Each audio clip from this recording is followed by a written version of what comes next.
നമസ്കാരം. മഹാത്മ ന്യൂസിലേക്ക് സ്വാഗതം. കേന്ദ്ര ബജറ്റ് ചൊവ്വാഴ്ച. കോർപ്പറേറ്റുകളെ താങ്ങുന്ന ബജറ്റ് എന്ന സൂചന.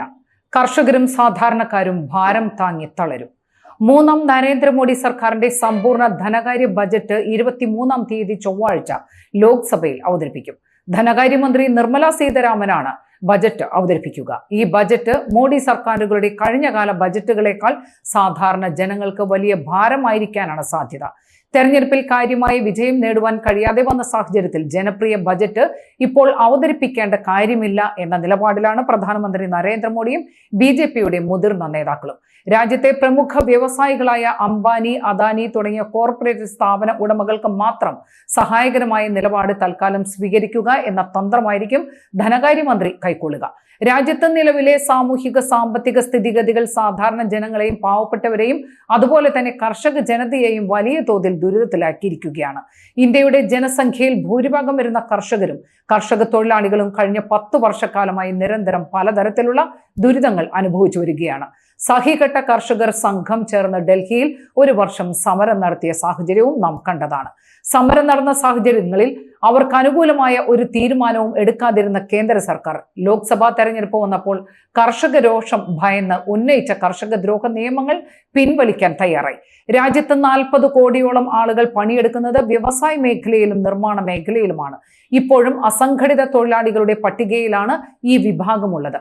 ഈ മേഖലകളിലെല്ലാം ഏതാണ്ട് സമ്പൂർണമായ തൊഴിൽ സ്തംഭനം നിലനിൽക്കുന്നുണ്ട്.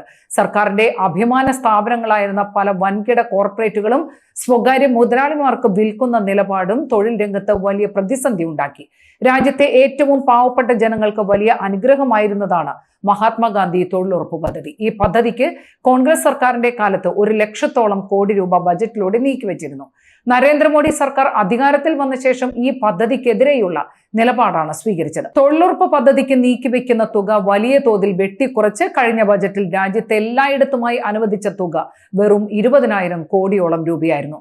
അടുത്ത ചൊവ്വാഴ്ച ധനകാര്യമന്ത്രി അവതരിപ്പിക്കുന്ന പുതിയ ബജറ്റിൽ രാജ്യത്തെ സമ്പന്നർക്ക് ഗുണം ചെയ്യുന്ന നിർദ്ദേശങ്ങളായിരിക്കും ഉണ്ടാവുക. ആദായ നികുതി, ചരക്ക് നികുതി, ഇറക്കുമതി നയം തുടങ്ങിയ കാര്യങ്ങളിൽ കോർപ്പറേറ്റ് മുതലാളിമാർക്ക് സഹായകരമായ നിർദ്ദേശങ്ങളായിരിക്കും ഉണ്ടാവുക. സാധാരണ ജനങ്ങളെയും തൊഴിലാളികളെയും നേരിട്ട് ബാധിക്കുന്ന ഗുണകരമായ ഒരു നിർദ്ദേശവും പുതിയ ബജറ്റിൽ ഉണ്ടാകാൻ സാധ്യതയേയില്ല. റെയിൽവേയുടെയും ചരക്ക് ഗതാഗതത്തിന്റെയും ഇന്ധനവിലയുടെയും കാര്യത്തിൽ ധനകാര്യമന്ത്രി എന്ത് നിലപാട് സ്വീകരിക്കും എന്നത് ഇന്ത്യയിലെ സാധാരണ ജനങ്ങൾ കാത്തിരിക്കുകയാണ്. കാരണം ചരക്ക് നികുതിയും പെട്രോൾ, ഡീസൽ, ഗ്യാസ് തുടങ്ങിയ ഇന്ധനവിലയും ഇതിന്റെ നികുതികളും വെട്ടിക്കുറയ്ക്കാൻ ധനകാര്യമന്ത്രി തയ്യാറാവാൻ സാധ്യതയില്ല.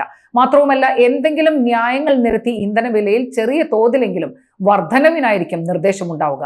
തൊഴിൽ മേഖലയിൽ നിലവിൽ നൽകിക്കൊണ്ടിരിക്കുന്ന ആനുകൂല്യങ്ങൾ പലതും നിർത്തലാക്കുന്ന നടപടിയും ഉണ്ടായേക്കാം. സാധാരണ ജനങ്ങളെ സഹായിക്കുക എന്ന ലക്ഷ്യത്തോടെ മുൻകാല ഗവൺമെന്റുകൾ നടപ്പിൽ വരുത്തിയിരുന്ന സബ്സിഡി ഏർപ്പാടുകൾ പൂർണ്ണമായും ഒഴിവാക്കണം എന്ന നിലപാടാണ് പ്രധാനമന്ത്രി നരേന്ദ്രമോദി എടുക്കുക. പ്രത്യുൽപാദനപരമായ നിക്ഷേപങ്ങളും ധനവിനിയോഗങ്ങളും രാജ്യത്തിന്റെ വികസന കാര്യത്തിൽ തടസ്സം ഉണ്ടാക്കും എന്ന അഭിപ്രായമാണ് നരേന്ദ്രമോദിക്കുള്ളത്. ഇതൊക്കെയാണെങ്കിലും കേന്ദ്രം ഭരിക്കുന്ന നരേന്ദ്രമോദിയുടെ രാഷ്ട്രീയ പാർട്ടിയായ BJPയുടെ പോക്കിനോട് RSSന് കടുത്ത എതിർപ്പാണ്. സാധാരണ ജനങ്ങളെയും പാവപ്പെട്ടവരെയും അതുപോലെ തന്നെ കർഷക ജനതയെയും പുറന്തള്ളിക്കൊണ്ടുള്ള സർക്കാർ നിലപാടുകളും സഹായ പ്രഖ്യാപനങ്ങളും BJPക്ക് വലിയ തിരിച്ചടി ഉണ്ടാക്കും എന്ന് RSS മുന്നറിയിപ്പ് നൽകുന്നുണ്ട്.